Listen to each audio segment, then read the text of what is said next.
Good morning. Good morning. Good evening. This is the Biscuits and SEC preview for week 12. And we are going to talk all about Cupcake Saturday in the SEC, where Florida plays Mizzou. No, I'm just kidding. Where Abilene Christian makes an appearance. You have Chattanooga playing that game right before the playoffs, having to go play Alabama. It's another situation that the schedule makers should be fired. Anyway, I'm here with the Hammer and Boss Man Slim. How you boys doing? Doing good, Steven. Good to see you, man. Yeah. Yeah, doing good. This is not the best week. It just isn't. It's the way it happens every year. Hey, at least Ole Miss is not playing a night game in Fayetteville where they're getting back at 4 a.m. when they have a Thursday game. At least that is somewhat of a relevant game this year. Yeah, we got exactly. I was going to say, yeah. I mean, with the Egg Bowl still being on Thanksgiving Day, getting to play the UL Monroe Warhawks, I think, is a nice appetizer for that. Hopefully, I saw the spread on that game's like 37 or something crazy. Ole Miss might cover, but I could also see Ole Miss just going out there and kind of squatting on the ball for 4 quarters, getting out of there so that they can get ready for Mississippi State. Yeah, I think they want Ole Miss needs style points since they're in a beauty contest with Missouri. Even though after this weekend, by this time next week, Missouri may have no ranked wins. If Kansas State loses to Kansas and Georgia does to Tennessee, what we all kind of think that Georgia's going to do to Tennessee. So I think Ole Miss does see some style points. You just need to eliminate reasons for people to say, no, we're not going to take you, because I think Ole Miss's resume in the New Year's Six is a little bit better than Missouri's at the moment. Don't you think, Boss Man? Yeah, I mean, I could see that. I think it could go both ways right now. Missouri's got a good, Ole Miss has a good resume. Missouri has a good resume. But I think it'll come down to, like you said, style points. It's going to be a couple like small things that, the bulls are going to be looking at to see who goes to those games. So I could see either one, honestly, getting the better bowl game at this point. So like you said, the next couple weeks for both of those teams are going to be important. The better bowl game for me would actually be the Citrus Bowl. That's 50 miles down the road from my house. So I'd be looking for, I wouldn't even have to get a hotel room or anything for that one. Anyway, Hank, we've got Southern Mississippi at Mississippi State. Mississippi State is a 14-point favorite for that game. This is a game, in my opinion, that Mississippi State needs to front run. If they front run, they'll handle Southern Miss perfectly fine. If Southern Miss gets off to a good start and Mississippi State goes down early, teams that change coaches quit, right? Absolutely. I mean, look, Southern Miss is not good. I think they're 3-7 or something right now. Like that, yeah. So they're not a good football team. But it's an in-state rival, I guess, if you want to call it that. I saw the Southern Miss coach was talking junk about, how Ole Miss won't even play him, whatever he was saying. So point being, they're going to be fired up for this game, as fired up as they can be. So exactly what you said. As long as Mississippi State starts fast, plays, a sound football game, they'll be fine. They'll win. They'll cover. But you never know, because maybe they come out flat. And, I mean, look, this is not just a firing of Zach Arnett, because you still have to factor in what happened last year, right? The whole reason Zach Arnett even has the job. I mean, this team's been through a lot. So yeah, if they were to come out there flat and kind of hang it up, I could totally see that happening. So State definitely needs to get out to a quick start here, put the gas pedal down early, and they'll be fine. If they don't, things could get weird. All right, Boss Man. We have Georgia at Tennessee. Georgia's a 10.5-point favorite. I think that line's a little bit low, even though it's on the road.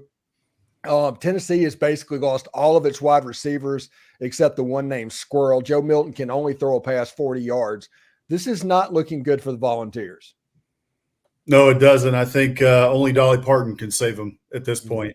She's supposed to be on Rocky Top this weekend, and that may be the only bright spot, I think, for the Go Big Orange crowd this weekend. I mean, like you said, Joe Milton, it's been a tough year. They just lost Dante Thornton, after he had that ankle injury or foot injury last week. So the offense hasn't really been that explosive all year. Now they lose another one who was supposed to be explosive, had the one touchdown, really hasn't done much else this year. So, I mean, overall too, Georgia is so good at taking away what you do the best, and then making you beat them, in the secondary ways.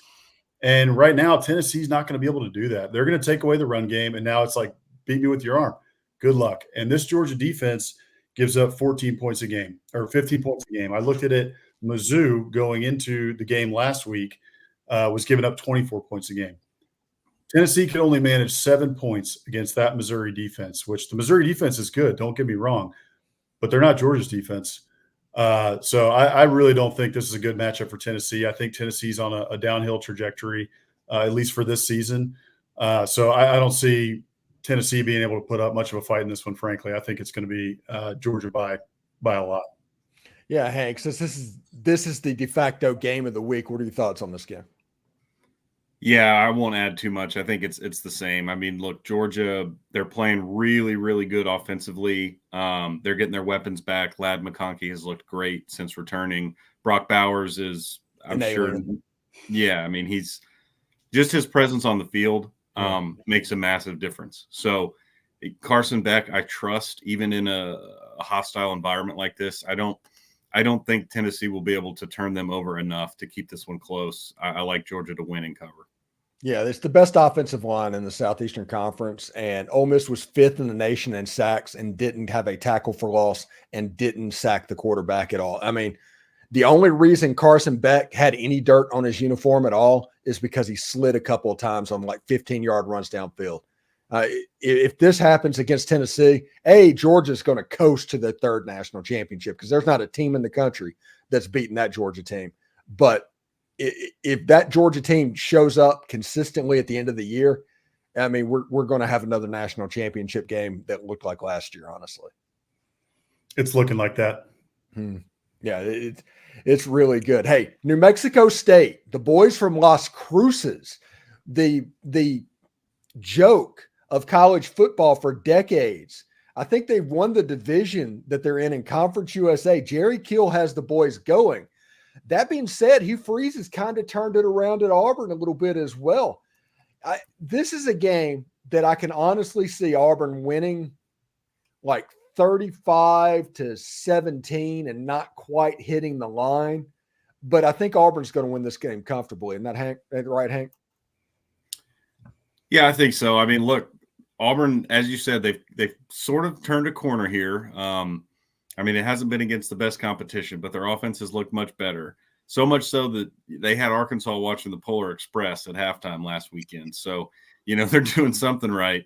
And yeah, look, New Mexico State, great story. Jerry Kill, after all he went through with his health issues, it's fun to see him just having fun on the sidelines. Wearing ponchos and all that, just embracing that close to the border.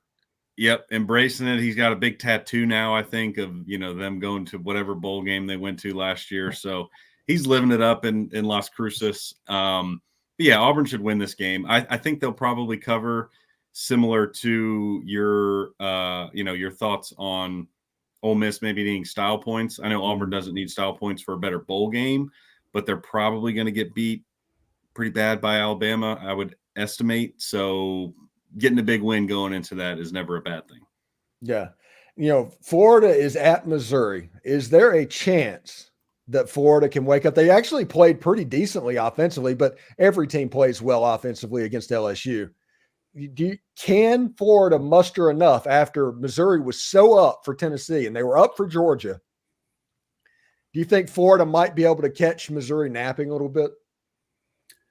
That's the note that I made before we got on tonight. Looking at these games and kind of thinking about the week, there wasn't much to think about with New Mexico State and some of these other games. UL Monroe and Ole Miss. Sorry, haven't watched a lot of UL Monroe football this year. I did watch one game. I went to Kyle Field and saw A&M get one of their good wins this year against UL Monroe. There wasn't many of those this year. But that's the note that I wrote about this game, is that this is a possible letdown spot for Missouri. They've been high on adrenaline for the past 2 weeks. They had to get up for 2 really big games. Were able to get one of those in the bag, which is nice for them. And now you got Florida. But I think that's probably one of those things that, people like us talk about as far as a letdown game. I really don't think it's tough to get up for Florida. Florida is a traditional power. That's a name. It's not a kind of a middling program. It's not a Northwestern, which is a Big Ten team, but, they're not so good. They're 500. They're generally decent. This is still the Florida Gators. So I don't think they're going to have any issue getting up for this one. I love how Eli Drinkwitz has this team playing. He's got them fighting. He's got them believing. I love seeing some of the locker room speeches that he's given. I didn't so much love the "we stand on business," Josh, when he walked up to him and kind of scrambled away after that, running away like a little nerd. But so other than that, though, I think he's got Missouri in a really good spot. And I think Brady Cook is playing well. They got Cody Shredder, who I got to make this meme. I'm going to put Cody Shredder's face in Shredder from the Ninja Turtles. Yes. So that's coming. Watch our social media. I got to figure out how to do that. But overall, I think this Missouri team's just rolling. I don't think that Florida's going to be able to do enough on offense, although they've done pretty well on offense. But I just kind of looked at their scores over the past couple of weeks. They're on a 3-game slide. And then 4 weeks ago, they barely eked it out against the South Carolina team. And this Missouri team is much better than the Gamecocks. So I just feel like Missouri's really on a roll right now, and they're going to get it done, especially at home. All right, Hank. Speaking of the South Carolina Gamecocks, we got to pick them here. Basically, this is probably actually the best game in the SEC this week. And nobody's really going to say anything about it because South Carolina is one of the teams and they're not very good. Kentucky, it turns out, is not very good either. And they're a 1.5 favorite on the road in Columbia. What time is that game at? I think that's a night game, if I'm not mistaken. Pretty sure. It's the SEC Network game. So 2001 is going to be going. Sandstorms are going to be going. And South Carolina are they still alive for a bowl game? Yes, they are still alive for a bowl game. And they have to have this to make the Clemson game into something ridiculous. Does South Carolina have a chance to pull this off? I think they do. Two of the main reasons are what you just laid out. It's a night game at Williams-Brice, and South Carolina somehow still has a potential bowl game in their future if they can win out. So obviously they need to win this game. So I do think they win. I was looking at it earlier, writing our previews for biscuitsandSEC.com, and the one thing I really looked at was we know South Carolina's pass defense is terrible. I looked it up. They're sitting right now 121st in the nation. So Devin Leary, I think, will have a pretty good game, although he's been pretty inconsistent. So you never quite know what you're going to get. If you get good Devin Leary, he'll have a very good game, and they'll put up a lot of points. But Kentucky's pass defense is 92nd nationally. So they also are not good. And being at home, I trust Spencer Rattler to move the ball down the field and make plays. So I think you're looking at, a shootout game that gets up into the 30s, most likely. But I'll take South Carolina to win just because it's at home and, they're due for a couple of these every year. It seems like under Shane Beamer where they pull off an upset. So I'll take the Gamecocks to win. All right, Boss Man talked about Polar Express. FIU is at Arkansas. I'm not sure if Arkansas could cover a 29.5-point line against Air. I agree. I don't know what's going on in Fayetteville. It's been such a wild year down there. Honestly, did not see it coming. I thought they might have, a step back year where they were like 6-6 or something like that, but I didn't see this coming. I don't think anybody on the national scene saw this coming either. It was a total disaster with Dan Enos. Kenny Guyton got him going for 1 week against Florida. And gosh, last week, what on earth happened? I was watching that game and I just couldn't believe my eyes with what I was seeing. And then, Polar Express at halftime, start seeing that on social media. That's when you start to really worry that a coach has lost the locker room. When you start seeing stuff like that, it always ends up coming out these days on social media. Kids get on their phone at halftime and they're tweeting or they're putting stuff on Instagram or what have you. And we've seen it so many times over the past few years. So Arkansas made the decision not to move on from Sam Pittman, at least so far. There was kind of rumors they reached out to Gus Malzahn, through the grapevine behind closed doors, and he told them no.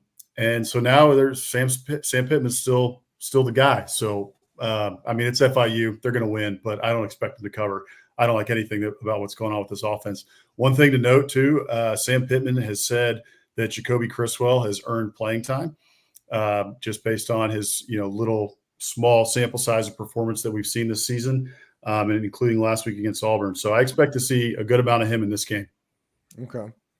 Now, Hank, tell me why Jaden Daniels is not the leader or completely slam dunk Heisman Trophy winner. I think the only reason is because LSU has lost 3 games now, and people are not watching their games. People being voters. That's the only thing I can think of. I mean, look, if you look back over time, there's been a handful of Heisman winners on teams that aren't, quote, in the hunt for a title. Johnny Manziel, RG3. I think even the year Tebow won it, they weren't actually competing for the SEC or national title. So there is precedent there. I think he should be the leader for the Heisman, though. I mean, look around the country. There hasn't been an individual player that has played better more consistently than him. I mean, I was looking at the statistics today, and when you look at, I guess, Bo Nix or Michael Penix or some of the other guys who are up there in the odds, they're having great seasons, but statistically, Jaden Daniels is blowing everybody out of the water. So he should be. And if you're Brian Kelly and LSU, I kind of think that's what you're playing for at this point, right? I mean, you got a game against Georgia State this weekend, and then you host A&M next weekend, who's 6-4. So there's no big game left that is really going to get you or your fan base pumped up. So I think they're going to be trying to pad stats, which they should, to get him there. So he hopefully he will at least be in New York, and I think ultimately if he keeps this up, he should win. Boss man, on this note, RG3 himself got on social media and gave that same argument that Hank just made about LSU not winning enough games, when Jaden Daniels actually has a better resume to win the award than RG3 actually had. Yeah, I don't take any stock in what RG3 says these days. Frankly, if he's on a game and on a call, I just put the TV on mute like a lot of folks do for Gary Danielson. RG3 is way worse, in my opinion. I really can't stand to listen to what he has to say, because it's every other thing that he has to say is, some little quip that he's trying to get in. It's obvious that he's been working over the week, and he's got like a sheet that he's reading in the booth just to every different play. Oh, boom, here's the time for my one-liner. Here's my one-liner. And then his takes on social media are absolutely ridiculous, and that's a great example of it. To say that Jaden Daniels should win the Heisman because of these losses when he won it at Baylor, when they were nowhere near the national title conversation, is ridiculous. And Hank talked about it. Jaden Daniels to me is the Heisman frontrunner without a doubt. Yeah. I don't think that anybody in the country is outplaying him this season. And if LSU had a semi-competent defense, he would be the runaway Heisman winner. I mean, Johnny Manziel at A&M, they were 11-2 that year, and they lost to Florida at the start of the season, and then they lost to LSU a little bit later in the season, which knocked them out of SEC and national title contention. So there were still a couple games. They didn't play LSU on Thanksgiving that year.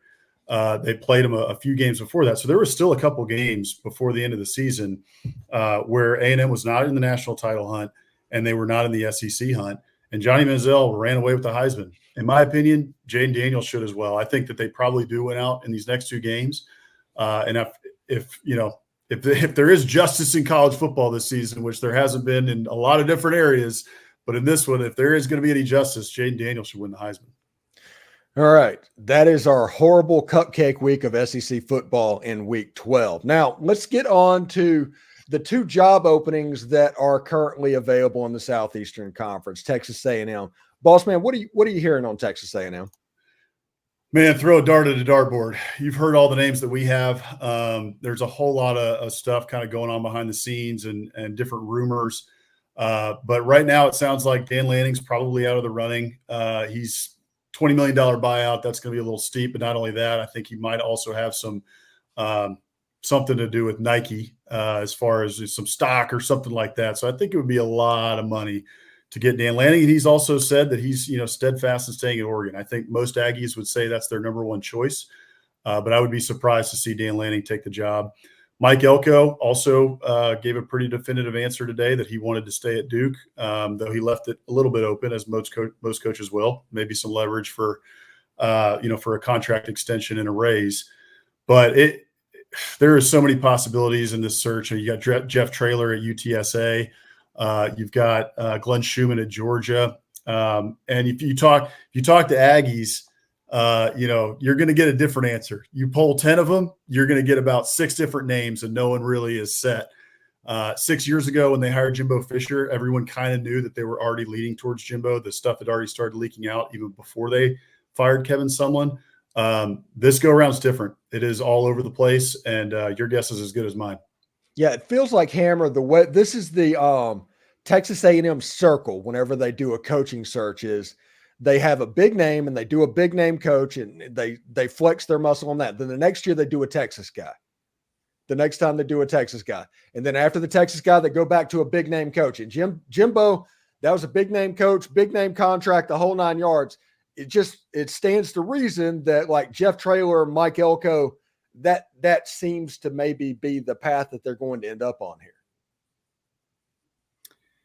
Yeah, I could totally see it. And I mean, look, I think what I've heard a lot of this week, especially from Lucci and the Texags guys, is, if the home run hire was out there available, willing to take the job, again, be that Lanning or maybe even DeBoer from Washington, a big name guy like that, A&M could, pay for them. They would find the money essentially. But at the same time, there might be a preference to pull the reins back a little bit here, because we're paying Jimbo the biggest buyout in college football history like 4 times over. So you're never going to skimp out on a hire, really, I think, in modern college football, right? If you're the head coach at A&M, you're going to be making a good salary. So it's not going to be saving you a ton of money.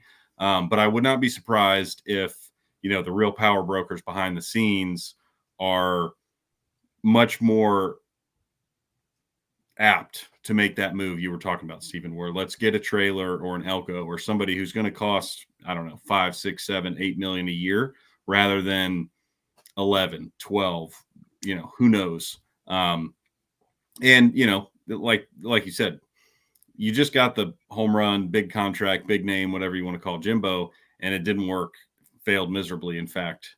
So it's natural, I think, to look in a different direction and see, all right, maybe we get somebody else who's, not as big of a name on, message boards and social media, but actually would get to work and get the job done. So I think that would be my gut at this point, is where they're gonna go. Who that is remains to be seen, but I would be surprised if they end up hiring a really, really big name that surprises a bunch of people. Boss man, this is just a joking thing, but the Henderson kid that played quarterback at A&M this past Saturday, he looked a lot like Frank Harris. I mean, he was impressive, wasn't he? Mm-hmm. It was awesome to watch that. Aggies had no idea that this was coming, that Jimbo was going to be fired. Honestly, it kind of looked like he knew. Like, if you look at social media, you look at some of the stuff that has come out since, you watch his post-game handshake with Arnett, kind of seemed like he knew the writing was on the wall, or that maybe he'd been tipped off that this might be the last ride. But Jalen Henderson, what a player, man. That kid played unbelievable. And kind of ironically, that it may even have been like another final nail in Jimbo's coffin. We watched Max Johnson struggle for 6 weeks, and played well at times, didn't play well at times, held the ball for too long at times. Overall, Max Johnson, I think, is a good player, and I don't actually think that Jimbo put him in the best positions to succeed. But then you watch Jalen Henderson walk out there against an SEC team and just look incredible. And it was like, well, why didn't we get this kid? Been? Yeah. Where's this been? Why not this kid? Why isn't he playing? So it was almost just another like data point for A&M folks to say, what on earth? What is going on in that locker room? What are they thinking in those coaches' offices? But overall, it was awesome to see the way that he played. And I think he's going to be the guy for the next 2 weeks. I think that Max Johnson's rib injury is serious enough that he likely will not be back by the end of the season, although I'm sure he really wants to get a shot against LSU. But I think it'll be Jalen Henderson from here on out. Yeah, if it's Henderson against LSU, the quarterback run game, that is the dimension that opens up this offense a little bit. Yeah, I mean, I tell people all the time, Max Johnson's not a statue. He just chooses not to run. He moves around in the pocket. He can get around and be fine. I mean, he's not Dan Marino is what I'm saying.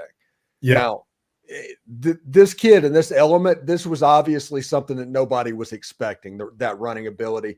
We'll see what happens. Well, I'm not going to say this week against Abilene Christian, but against LSU, whenever they know it's coming, what exactly might happen. Mississippi State on the other side of the coin. We go from the richest team in the SEC to potentially the poorest team in the SEC. They are going to be hiring their 5th coach in 7 years. One of them was a tragedy. The other 4 is their fault. They have to own that. But 5 coaches in 7 years is not ideal, Hammer. No, not ideal at all.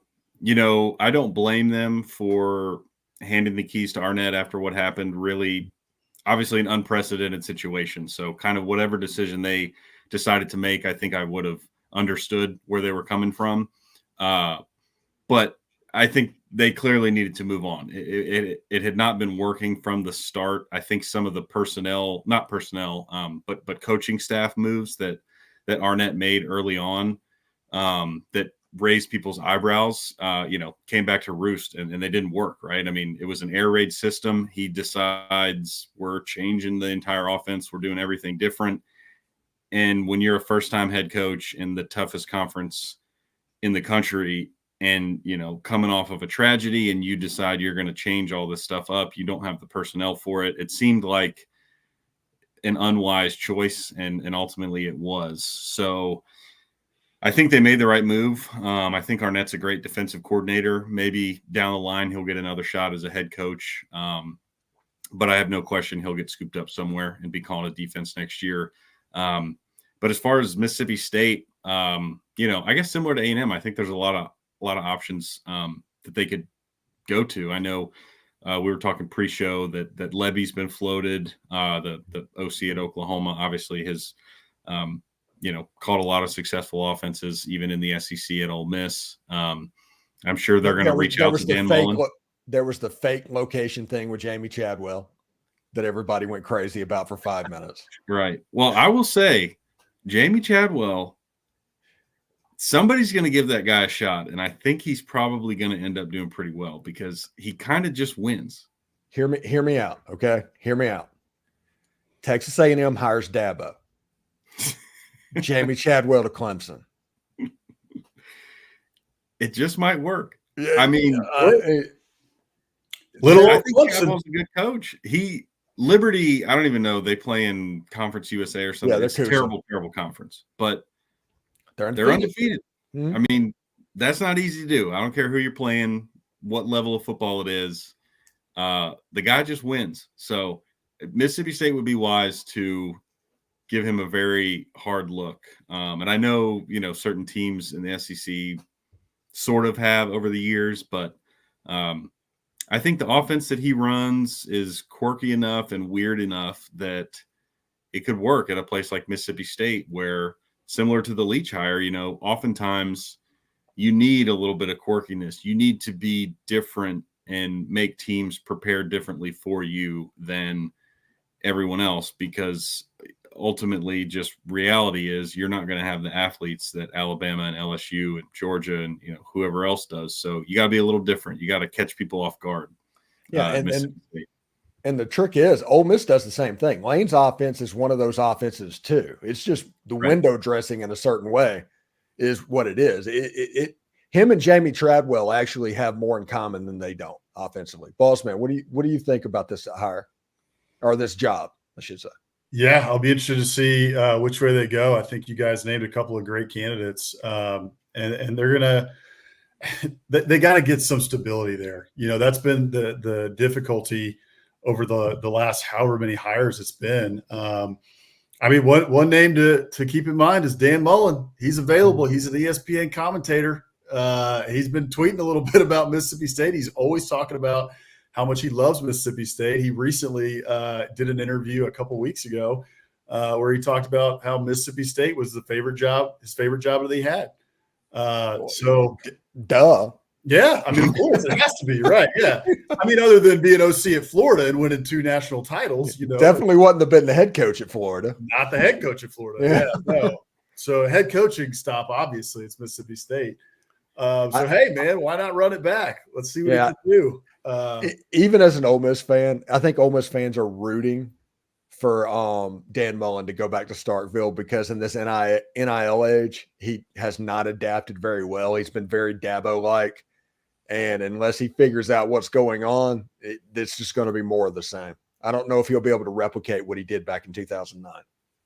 I would agree with that. I mean, look, the recruiting also at Florida just, took a nosedive there at the end with Mullen because he just decided he didn't care about it, which, I mean, Mississippi State, you're going to have to recruit twice as hard as you're going to have to at Florida. And you're not even going to get, the classes that are as good. You got to recruit to a system. You got to develop 3-star guys and get a couple guys that are, 4 stars. But I don't see that happening. But it is something, it is fun for, folks like us to talk about. And hey, why not? He was one of the most successful coaches in Mississippi State history. I would also love for Dan Mullen to be in Starkville while Lane Kiffin is an Ole Miss in Oxford and have those 2 guys, 2 elite trash talkers going head to head would just be a blast. But I don't see it happening. I think Selman is a forward-looking leader. He's a young AD. He wants to make his mark. I don't think that he's going to be looking backwards to go to Dan Mullen and a retread there. So I think you guys mentioned a couple good names, and we'll see where it goes. I think Willie Fritz is a candidate as well, possibly, that could pop up. Mississippi State fancies themselves as a developmental program because they don't have the NIL money that even Ole Miss has. So they're trying to figure out that, like, there's some serious trouble. There's a reason they made this move, and there's a reason they're doing all the stuff behind the scenes because they saw exactly where this was going. Anyway, Hammer and Boss Man, thank you for joining me tonight. We will not have a show next Thursday because the Egg Bowl will be on and I'll be otherwise engaged, but we will have a show before the SEC championship game.